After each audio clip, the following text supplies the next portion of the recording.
mina ya rabbi bɛngɛ i k'a dɔn k'a fɔ kunnafoni jɛ walawalalen k'a fɛsɛfɛsɛ ayiwa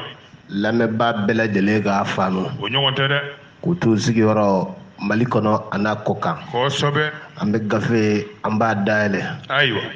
k'a walankata lamɛnbaa bɛɛ lajɛlen k'a tɔmɔ kelen kelen kelen ne kɔni bɛ kangari min da i ye o dɔrɔn jumɛn kana hinɛna ɲininkali la ayi i b'a dɔn kunnafoniw bɛ jamana in kɔnɔ an bɛ don min na i ko ne bi bɔra ka hinɛ hali to n'a so bɛɛ bɛ munumunu kunnafoni belebele damadɔ kan Awɔ. an kɔni y'a suganti ni ala sɔnna maa kɔni tɛ maa bila fili la tuguni Ayi. dokibaru lamɛnlen kɔfɛ Abada. sabu dansunkɔrɔ don o don kariyirila don dɛ don mɔgɔla tɛ Ayi. baalamɔ don o don bisimila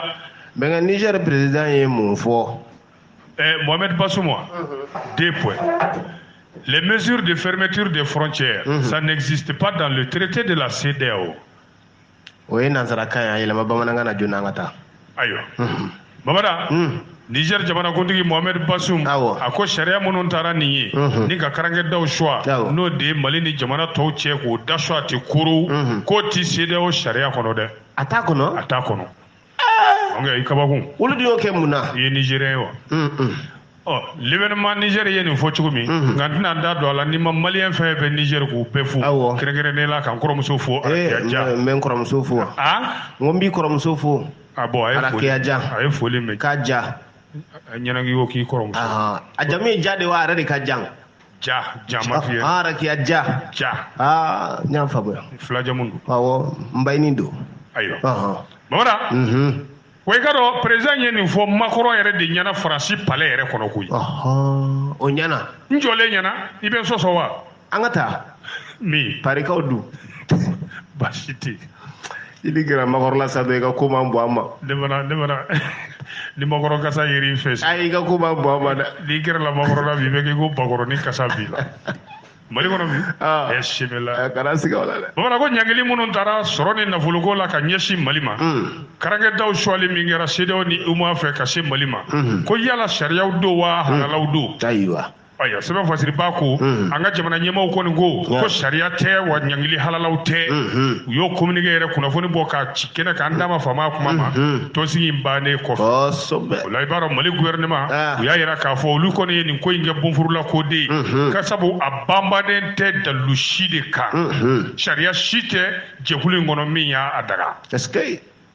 o fɔlɔ ye jumɛn ye ɲangiliw la karankɛdaw suwali fermeture de frontière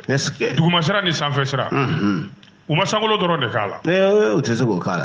o tigi ye Alahu ye ayiwa filanan ko ka sanni feere jɔ Mali ni CEDEAO jamana bɛɛ cɛ Mamada ka tila k'an ka nafolo don gilasi la k'o sumaya ten tɔn CEDEAO sago bɛ bangi o bangi la ayi Bamada an ka jamana yɛrɛ tɔgɔ bɛ wariko kuma fɛn fɛn la a cakɛda baw foroba cakɛda baw nafolo kan ka d'u ma kɛnyɛrɛye cakɛda baw n'olu ni CEDEAO bangiw bɛ baara kɛ a bɛɛ donna gilasi la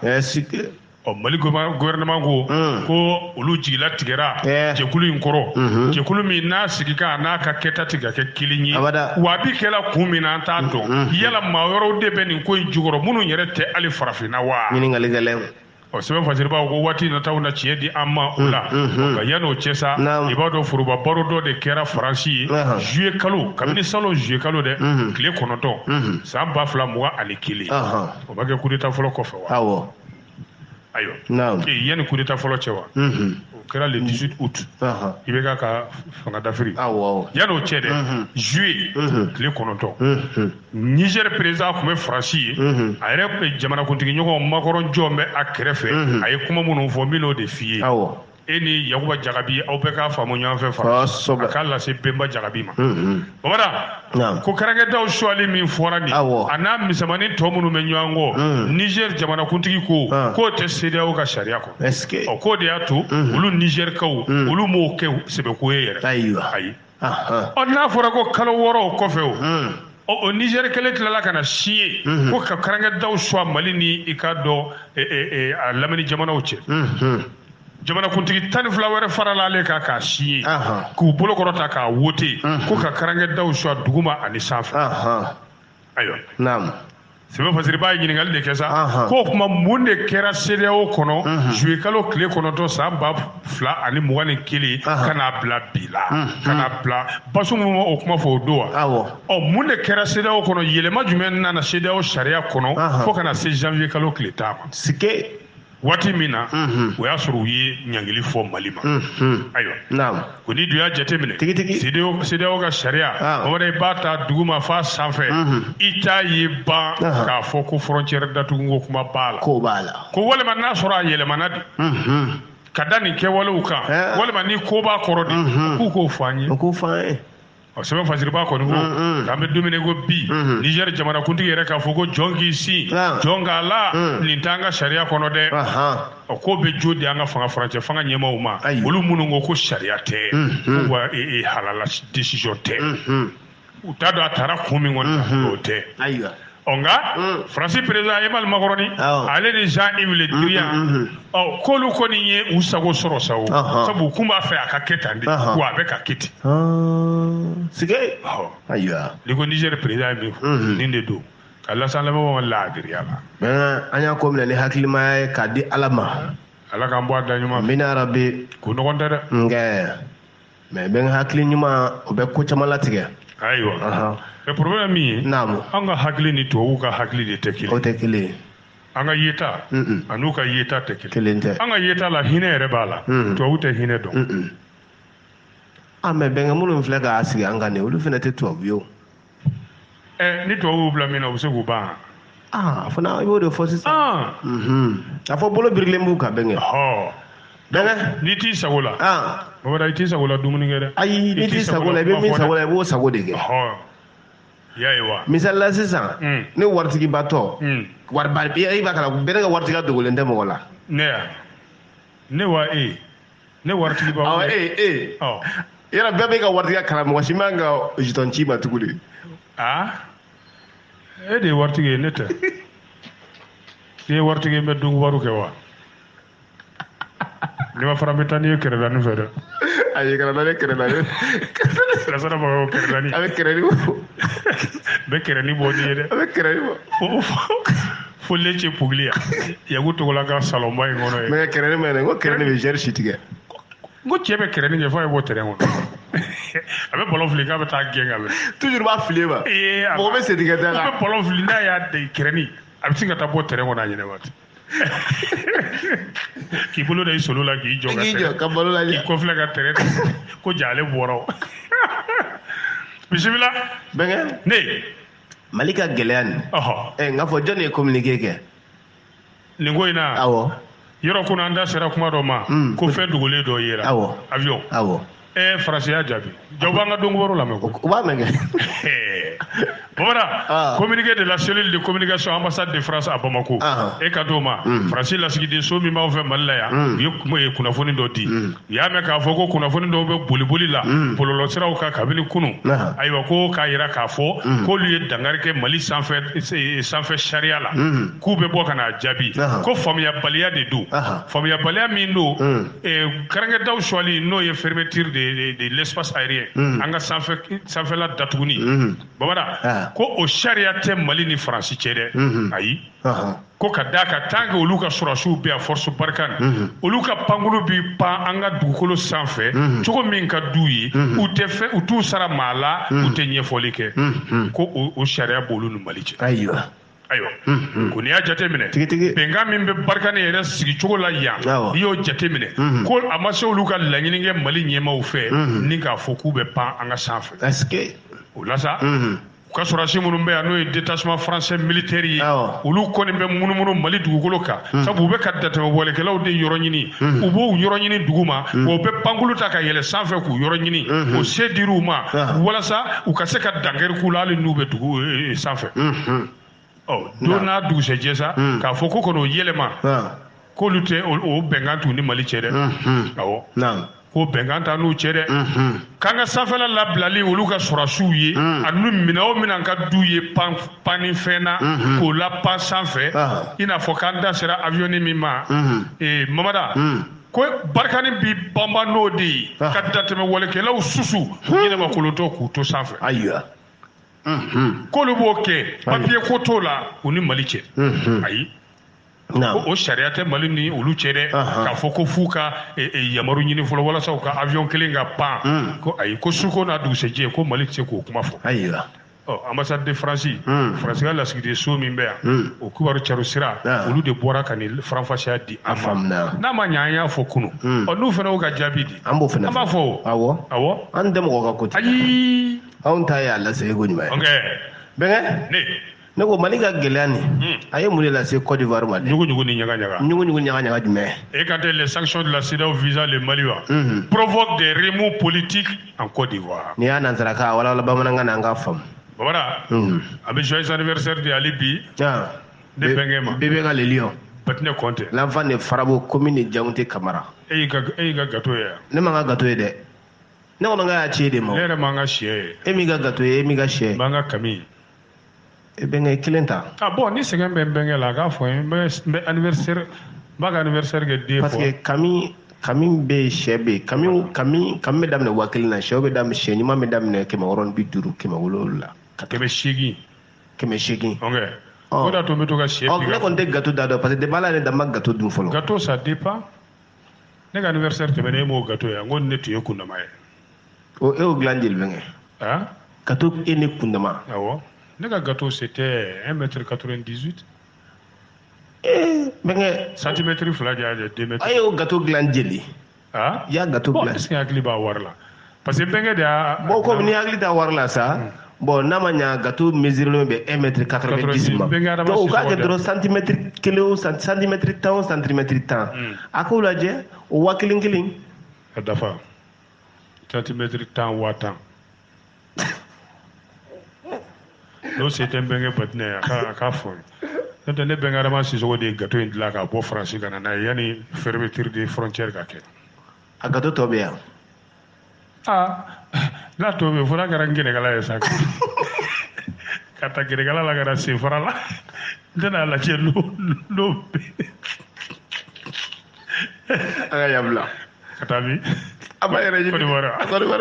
Bamana ko ɲangili min taara k'an ka jamana sɛgɛrɛ k'a kɛn bɛ ka ɲugu ni ɲaga wuli Kɔrɔwari politikimaw ni ɲɔgɔn cɛ dɛ RFI de ye nin fɔ siri i ka dɔn CEDEAO an da ma fama kuma ma u ye ɲangili ta k'an ka jamana sɛgɛrɛ Bamana k'a bɛ sɔn ka ɲugu ni ɲaga wuli Kɔrɔwari dɛ i b'a dɔn heure damadɔni yanni u ko décision ninnu ta jamana u y'u ka ambassadeur bɛɛ wele Mali kɔnɔ k'u ka taa Mali fana ko k'ale ka lasigiden bɛɛ k'i ka minɛn cɛ ka na o tasara bere ma kɛ wa Mali tilala ka bere wɛrɛ bɔ Kɔrɔwari kɔ la tugun o ye jumɛn ye u ka député kɔrɔ ni Guillaume Soro ka maa ladiri belebele don min ko minɛnen b'an bolo ni hakili b'a la an da ma fama nin ma an delila ka kuma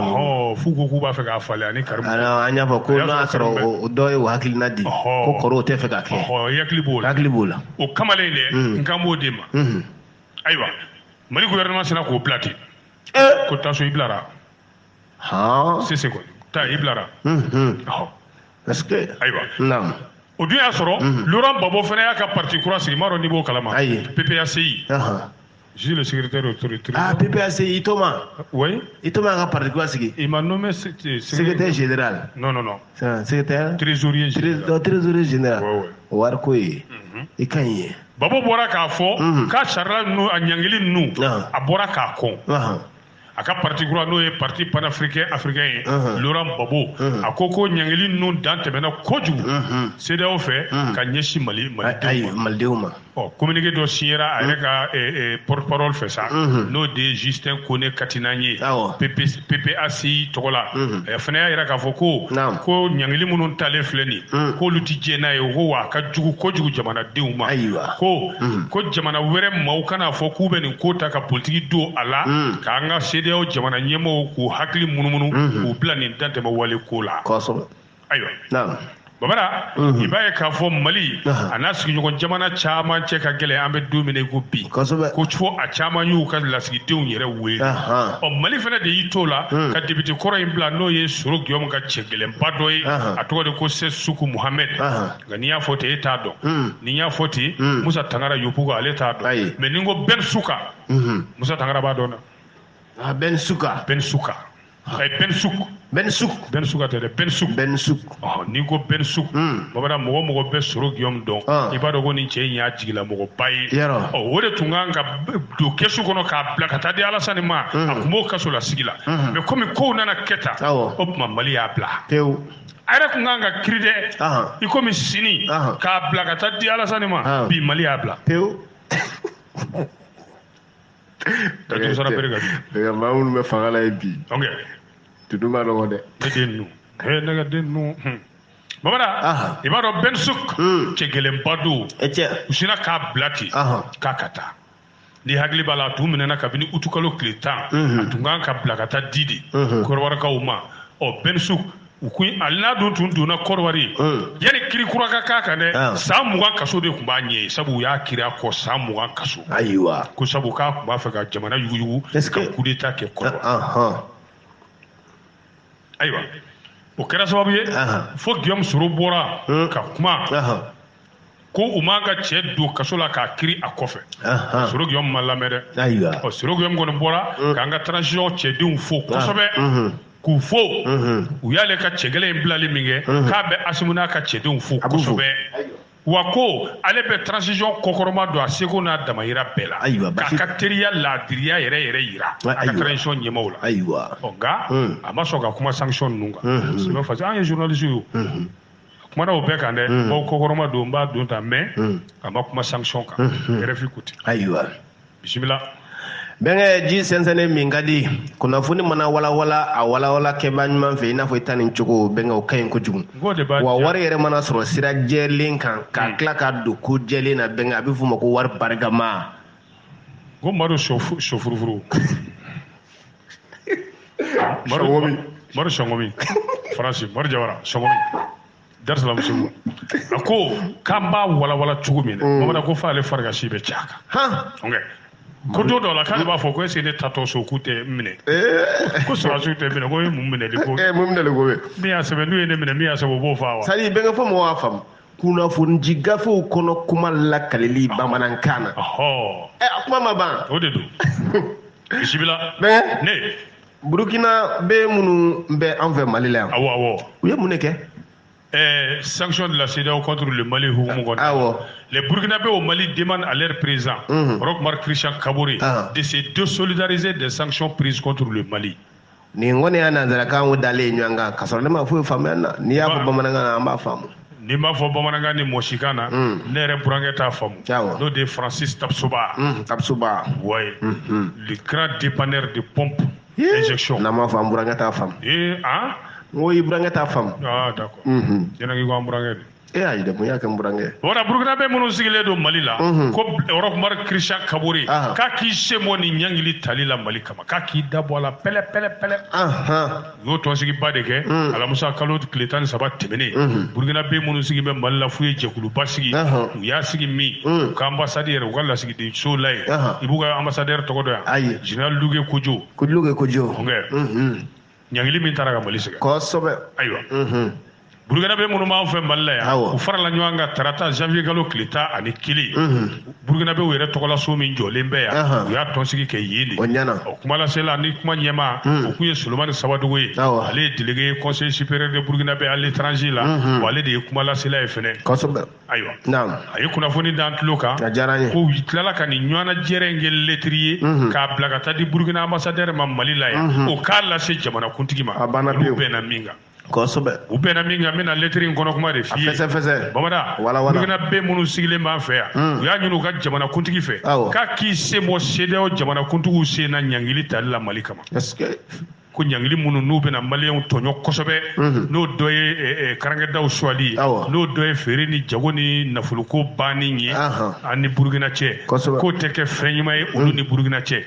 bamada Burkinabé minnu b'an fɛ Mali la yan k'u bɛ bɛɛ lajɛlen kunnafoni Mali kɔnɔ ani Mali kɔ kan ko tuma la ko ka kuma in lase fo an ka jamanakuntigiw ma Mali ta ni Burkina ta ko wa an bɛ taamaba min n'o tun bolodara bi k'olu bɛ yaala wa siga t'a la i b'a sɔrɔ u yera bi vendredi yira la o kuma la ko walasa u ka kokoroma do ko yira a ka transition na ko yira u balima maliyɛnw na i b'a dɔn Burkina bɛ caman de bɛ yan babada an bɛ Sikaso Burkina bɛw fo k'u ka bureau fo Francis Tapsoba n'a ka cɛdenw an b'u bɛɛ fo walasa bureau consulaire an b'u fo Babada communauté Burkina bɛ min bɛ Mali la yan k'u dalen b'a la k'a fɔ olu ka jamana ɲɛmaaw bɛna u ka tɔnsigi nin faamu dɛ wa u k'u ka laɲini lase yɔrɔ kuma koyi a k'i sen bɔ a la dɛ kosɛbɛ kangarima daga ka fisa wuli ka bɔ ni dɔgɔ tɔnka ye i y'a fɔ a ye dɛ Mamusukuri dɛ Mamusukuri o kɔrɔ ligirika bɛ ayiwa n bɛ k'a faamuna i tɛ mɔgɔ si kan mɛn ne tɛ mɔgɔ si kan mɛn n'o tɛ ne ba Asa Sisoko Ameriki ale b'a mɛn Bogo Julaso a bɛ mɔgɔ si kan mɛn ale bɛ yen nka n dɔgɔkɛ t'a mɛn dɛ n dɔgɔkɛ t'a mɛn Dawuma ale tɛ mɔgɔ si kan mɛn a t'a mɛn mais n'i ko a ma Lafi Kebare a b'o mɛn dɛ a b'o mɛn voilà a faamuna bɛnkɛ an bɛ taa ɲɛfɛ ne ko Burkina i b'a dɔn mɔgɔ si kan kelen pe de bɛ min ka go ne o ye jumɛn ligirika bɛ o kɔrɔ Mamada ne t'o fɛ mɔgɔ si kan bɛɛ la ne t'o fɛ o kɔrɔ ye min ye ligirika bɛ ayi ko kɔrɔ ko wari tɛ yen ayi bɛ maa si t'o fɛ maa si t'o fɛ n'i ye kabe kɔni ye mɔgɔ si kan na a tɛ yen kabe kɔrɔ de k'a tɛ yen kabe awɔ a tɛ yen ne bɛ bɔ ko Manawana Manawana o kɔrɔ u b'a ko Kori baasi tɛ yen i b'a fɔ ko Yelikabe baasi tɛ yen Kori ka kɛnɛ baasi tɛ yen o de ye Yelikabe ne tɛ kabe fɛ mɔgɔ si kan na ko n'a kɛra Banakabe ye n kɔni b'o fɛ o kɔrɔ ko yala i man kɛnɛ wa i b'a fɔ ayi bana tɛ yen bana tɛ yen Banakabe n y'a faamu bɛnkɛ an bɛ taa ɲɛfɛ n tɛ min fɛnɛ fɛ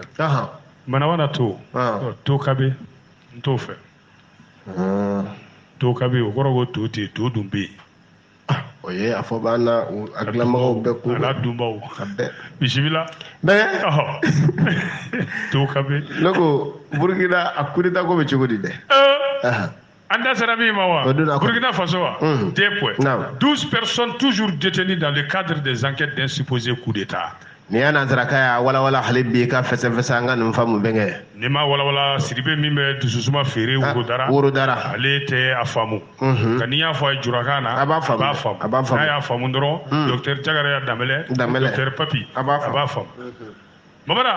ko ali bi coup d'état ko kuma min n'an y'an da don a la o don ko maa 12 de minɛnen b'u bolo ali bi dɛ sɛgɛsɛgɛli kɔnɔna na ko fanga karaba yɛlɛmali kun ko nin danna yen nɔ Orange Money Yaku t'a faamu dɔn a t'a faamu o la sa n'a dun m'a faamu Usazu Kulubali t'a fɔ a ye dɛ Mamada an bɛ Usazu fo n b'a fo nɔrɔla Usazu Kulubali ka Kulubali ka Zana Sesuma fo Zana Sesuma an b'u bɛɛ fo maa 12 Mamada halisa olu minɛnen don sɛgɛsɛgɛli in kɔnɔna la k'u kuma ka coup d'état kɛ Burkina fanga la alamisa tɛmɛnen u ka minisiri min cɛsirilen don Ngolobasiri tabaw la n'o de ye Barthélemy Sempore ale de bɔra k'o fɔ a y'a fɔ yɔrɔ jumɛn u ka minisiriw ka laadala tɔnsigi la conseil des ministres ministre Barthélemy Sempore a yira k'a fɔ ko welewele dara ka maa caman minɛ gendarmerie de taar'u minɛ a bɛ don min ko bi i b'a dɔn u y'u maa joli minɛ wa maa 15 k'olu de welelen don u bɛ k'u sɛgɛsɛgɛ sɔrɔdasi finitigi 10 b'a la o finitigi 10 ninnu na jalabatigi 2 b'a la jalamanganintigi 7 b'a la jalantan 1 b'a la ani civil 5 jalantan 1 jala tɛ min na n'a faamuya ko maa 1 o kɔni o de tun kan ka mugu yɛrɛ ci yɔrɔ la k'o bolila ka na Mali la o m'o tɔgɔ fɔ k'u b'a fɔ dɛ a tɔgɔ sɔrɔdasiw yɛrɛ kan ka wuli ka na frontière tɛmɛ ka na nɔfɛ Sikaso bɛnkɛ k'a cɛ man jan kosɛbɛ a man jan kosɛbɛ parce que n bɛ coup d'état la wa a tɛ duman fɔ wa zon don muso filatigi don kɔɲɔmusotigi don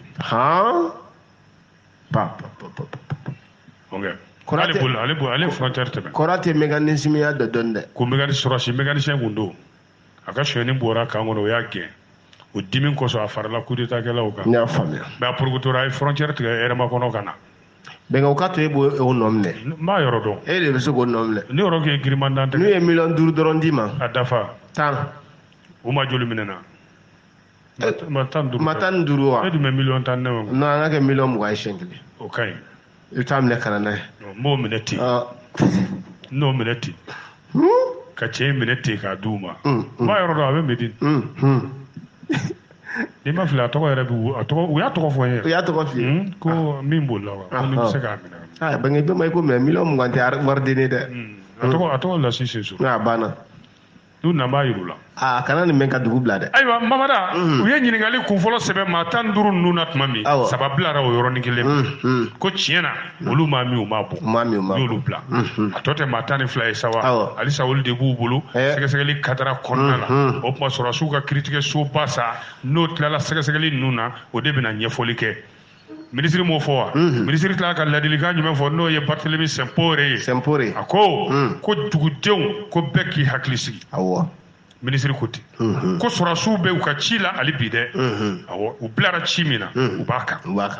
ko o b'a ɲini Burukina bɛɛ fɛ bɛɛ ka t'i sagona yɔrɔ la i ka t'i ka baara la taa i ta yɔrɔ la kara t'i kɔ nɛri t'i kɔ ko yanni kiiri tigilamɔgɔw ka tila u ka baara la n'o tɛ i b'a dɔn janvier kalo tile 8 tɛmɛnen u ka sɔrɔsiw ka kiiribon u ye sɛgɛsɛgɛli de kɛ sɛgɛsɛgɛli de taara bɔ nin ko in kan fo sɔrɔsi dɔw k'olu labɛnnen don ka wɔrɔ k'u ka fanga firi a da kan ayiwa k'u tun b'o labɛnw na n y'a dɔn bɔ kɛr'u kalama ani ka jamana jɔsi sariya bɛɛ kari koro ka fanga kura sigi Burukina gendarmerie de wulila sa ka taa maa ninnu minɛ kelen kelen agence de presse Siwa Sinua bɛnkɔ faamuna bisimila bɛnkɛ an bɛ taa ɲɛfɛ hali bi bisimila bɛnkɛ ne ko Mali balontanko bɛ cogo di ko malien bɛɛ k'a fɔ tare e kan tɛ kan 2022 ma 2 points la CAF entérine la victoire 1-0 du Mali contre la Tunisie o y'a nansarakan wala bamanankan na an ka nin faamu bamanankan bɛɛ ka hakili kɛ kelen ko ŋɔmiyɛrɛnna mɔden ni faga kunfɔlɔ y'a ta ye faga laban fana ŋɔmi laban y'a ta ye ko Mali ni Tunisie ye tolaci min kɛ ko se dira an ma an y'u foroba bugɔ k'u jigi tigɛ wolo kelen ani kanawolo a banna pewu Maliɲɛw ko ten Ala ka se d'a ma a bɛɛ la fo ka na ni trophée n'a ma ɲɛ an da sera a kuma ma kunun a ko kun cɛra cogo min n'an y'o ye f'an k'o fɛnɛ fɔ dɛ o fɛnɛ ka ɲi k'i b'a dɔn nin kɛra kabako ntolaciba de ye Mali ni Tunisie cɛ diɲɛ bɛɛ bɔra min kalama farafinna ntolaci ŋanaw ka kɛnɛ kan sa k'a ko kɔni a kun cɛra i b'a dɔn kalo ye tile 13 su ka dugu jɛ tile 14 na jɛkulu min bɛ ntolaci tɔnba yɛrɛ kɔnɔ ye u bɔra ka jaratigɛ kɛ olu nana tɔnsigi kɛ sa balontan in bannen dugusɛjɛ u ye tɔnsigi kɛ balontan min ni a jaratigɛ b'a file fiyɛ an da sera a kuma ma ale ye balon jɔ ko balon banna k'a sɔrɔ a tun ma ban ka da degun kan n'o ye farikolo bana degun ye ale yɛrɛ kan o kɛlen ka Tinisikaw ka nisɔngoya sɛbɛn ta k'o lajɛ ka balontan yɛrɛ tolaci in yɛrɛ k'a ta daminɛ f'a sera yɔrɔ in na k'o bɛɛ lajɛ u y'a ye k'a fɔ Tinisikaw olu ye min fɔ ko tiɲɛ t'u bolo o tuma la ko balon in min taara Mali ni Tunisie cɛ ko se dira Mali ma kelen ani kanawolo o la ko Mali ni Gambie de bɛna ɲɔgɔn sɔrɔ sa kirikara waati k'a la o b'a yira k'a fɔ Mali ni Gambie olu bɛɛ kuru saba b'olu bolo Mauritanie ni Tunisie kanawolo olu bɛ bɛn kuru t'a si bolo mais kuru saba b'an bolo mɛngɛ i ko sufɛ misi bɛɛ fin quoi mi cogo dɔ ko sufɛ misi bɛɛ finnen don n'a ma lawoloma Mamada a b'i tigɛ dɔ ka ɲɛkumun kan i y'a fɔ bisimila 3 jeunes condamnés pour avoir violemment lynché leurs voisins qu'ils ont pris pour un voleur. Ni y'a nansarakan ye ne ma foyi faamuya n'a fɔ bamanankan na. E t'a faamu sabu e baw yɛrɛ ma kalan. E ba Salimata Kulibali filɛ Allemagne a ma kalan. A bɛna kalan. Mamada kamalen sabaden minɛnen filɛ k'u don kaso la ko sabu u ye cɛ dɔ foroba bugɔ u ye cɛ in minɛ ko zo de don. Wala. cɛ ni du dutigi de du denbayatigi du a tɔgɔ bɛ a tɔgɔ fɔ ye gasi ye a bɛ quartier min o bɛ a quartier fɔ ye gasi ye o bɛ commune min na o tɔgɔ bɛ yan cɛ ni a si bɛ san 35 de la u y'a jigi tigɛ wolo ni ka makaritɔ bugɔ dibi la sufɛ ka sɔrɔ u b'a ɲɛɲini sufɛ misi bɛɛ finnen a bɛ kiti Mamada kamalen yɛlɛma tangani kura de tun don quartier in kɔnɔ baganw maralen b'a bolo a ka so kɔnɔ sagaw ni sɛw wulu belebele fɛnɛ maralen b'a bolo Mamada hali ni soso wulila sufɛ wulu in bɛ i lasɔmi soso mana wuli wulu b'i lasɔmi wulu b'a tigi lasɔmi an ka taa ayiwa an tor'o la su de nana se a araba kojo la sa kamalen ni o ye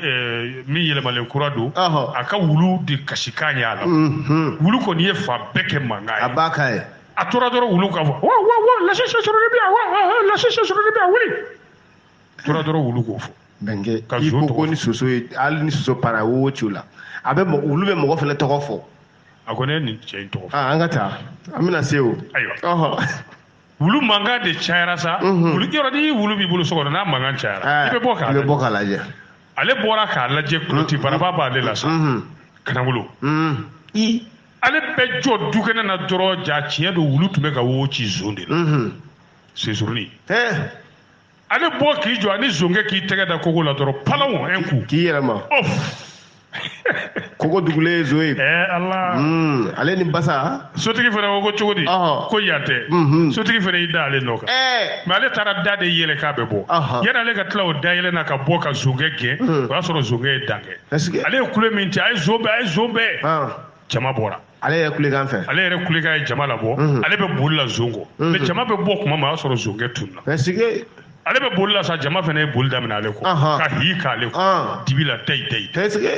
fo ka taa kun ale la k'ale taraba so ala k'a jigi tigɛ bugɔ garizigɛ tiɲɛ don k'a jama bugɔ garizigɛ tiɲɛ don k'a foroba bugɔ garizigɛ tiɲɛ ma ɲi k'a makaritɔ bugɔ garizigɛ tiɲɛ ma ɲi ala k'an kisi garizigɛ tiɲɛ ma ala de nana a da sabati a ko ne tɛ zon ye n tɛ zon ye ne yɛrɛ ye quartier in sigibaa ye o y'a sɔrɔ tɔrɔsitigi tabu taara la ka ban tɔrɔsi a bɛ ɲini ka kirin dɔ ye nɛgɛbere fara kun barre de fer donc jama labanw natɔ tɔrɔsitigi dɔ tun b'o la u nana yeelen jɔ a kan o bɛɛ la u m'a to yen dɛ a yɛlɛmatanga kɔrɔ don o bɛɛ t'a dɔn u y'a minɛ ka taa n'a ye dugutigi fɛ yen kintigi fɛ yen ko n'i ko i y'an kinden dɔ ye mɔgɔ tɛ na kin na yan n'i ma taa dugutigi fɛ yen olu ka jamana sariya ye o taara yira kintigi la kintigi ko tiɲɛ don ko yan sigibaga don k'a filɛ luwanse la nin du in kɔnɔ yan mɔgɔ de y'a sɔrɔ u y'a sɛbɛkɔrɔ jogo tafu t'a la e ɲɛna k'a banna kamalen u bɔ dugutigi fɛ yen dɔrɔn kamalen taara fanga bulon na ten ka taa plainte tigɛ a bugɔbaga 3 kama cɛ 3 minnu y'a bugɔ lakana tigilamaw nana k'o cɛ 3 ninnu fana minɛ olu bolo da olu b'o tintin kan ka taa n'u ye u selen de fanga bulon na sa olu ko sufɛla don an ye kulekan ma a ye zon bɛɛ an bɔra an y'ale de ye boli la an b'a minɛ kɛ lakana tigilamaw ko hali n'aw y'a minɛ aw man ka sariya tigɛ aw yɛrɛ fo ka taa se ka nɛgɛ bere kɛ k'a bɔ k'aw man kan ka sariya tigɛ aw yɛrɛ n'a ma ɲɛ aw sera k'a minɛ ka ban aw tun bɛna di aw ma o tuma la an kɔni an bɛ sɛbɛn kɛ ɲɔgɔn kan aw nataw ɲɛfɔ baba jiji ɲɛna